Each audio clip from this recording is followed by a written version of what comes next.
নমস্কার বন্ধুরা, আমি দীপালি রান্নাঘরে আপনাদেরকে স্বাগত জানাই।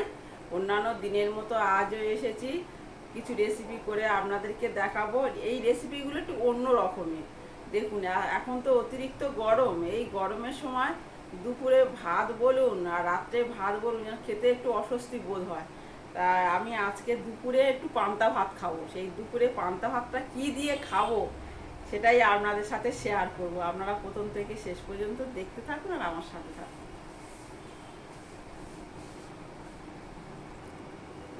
দেখুন, এখানে আমি আলু ভাজা করব, ডিম ভাজা করব। এখানে একটা ডিম নিয়েছি, পেঁয়াজ কুচি নিয়েছি, লঙ্কা কুচিও নিয়েছি। আর এখানে দেখুন দুটো পোনা মাছের লেজা নিয়েছি। এই লেজা ভেজে আমি লেজা মানে ভর্তা করব। তা আমি কিভাবে করব আপনারা দেখতে থাকুন। এখানে আমি আলুটা একটু লবণ মেখে রাখবো।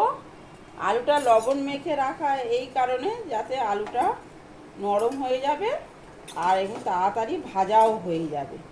ওই জন্য আমি আলুটা একটু লবণ মেখে রেখে দেব।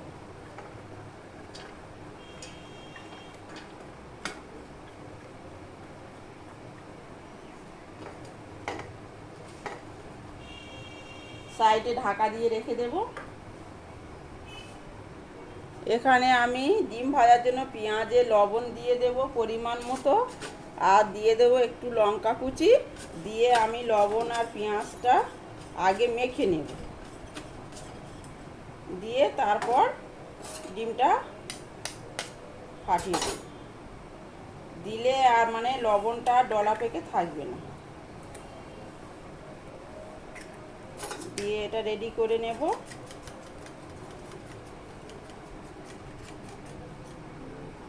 কড়াই গরম হয়ে গেছে, দিয়ে দেবো সামান্য সর্ষের তেল।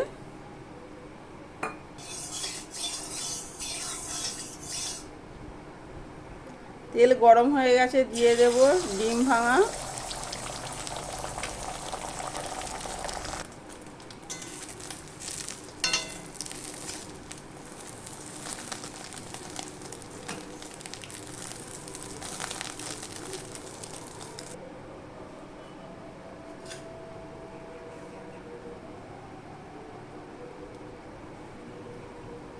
এবার আমি আলুটা ভেজে নেব।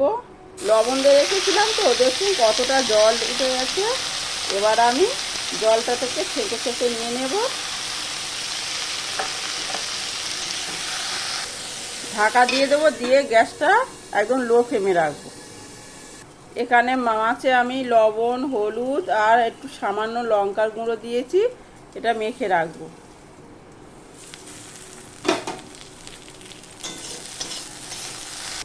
দিয়ে দেব পরিমাণ মতো হলুদ গুঁড়ো।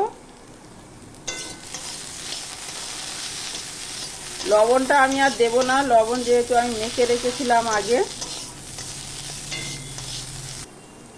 একটু পেঁয়াজ কুচি দিয়ে দেব, দিয়ে দেব লঙ্কা কুচি।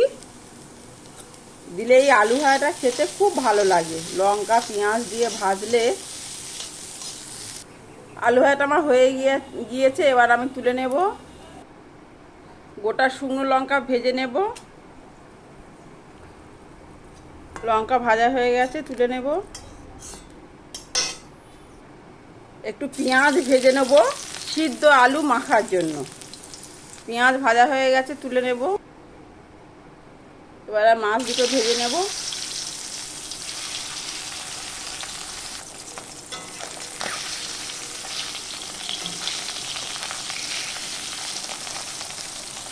মাছ ভাজা হয়ে গেছে, এবার আমি তুলে নেব। আমি মাছটা কাঁটা থেকে ছাড়িয়ে নেব। এখন গরম আছে তো, ওই জন্য একটু ছাড়াতে সমস্যা হচ্ছে। ঠান্ডার জন্য আমি একটু অপেক্ষা করব।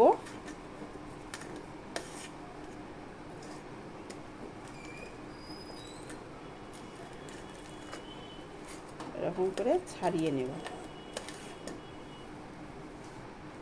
দেখুন, এখানে একটু লবণ নিয়েছি আর দুটো শুকনো লঙ্কা নিয়েছি। ভালো করে মেখে নেব।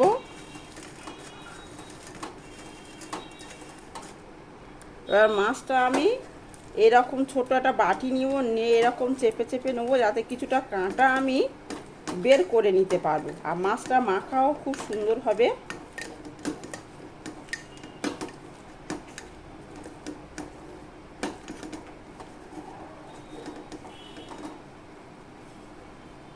এবার আমি দেখুন কাঁটাগুলো ওপরের দিকে ভেসে উঠেছে, ওই কাঁটাগুলো আমি বেছে নেব।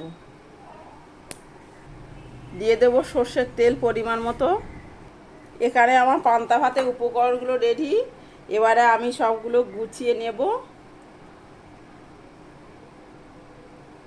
এই রকম যদি উপকরণ থাকে পান্তা ভাত কিংবা জল ভাতের সাথে, খাওয়াটাই পুরো জমে যাবে।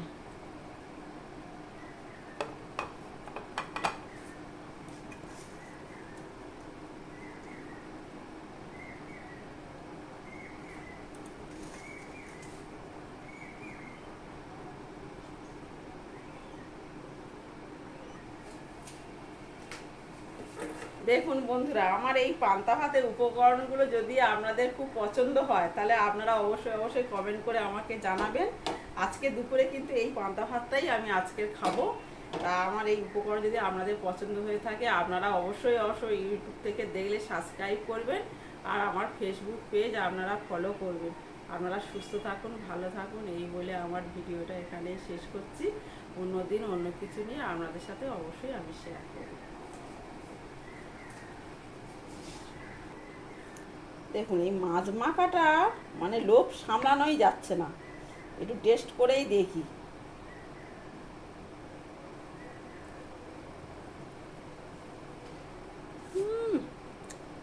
অসাধারণ। গরম গরম ডাল ভাতের সাথেও ভালো লাগে।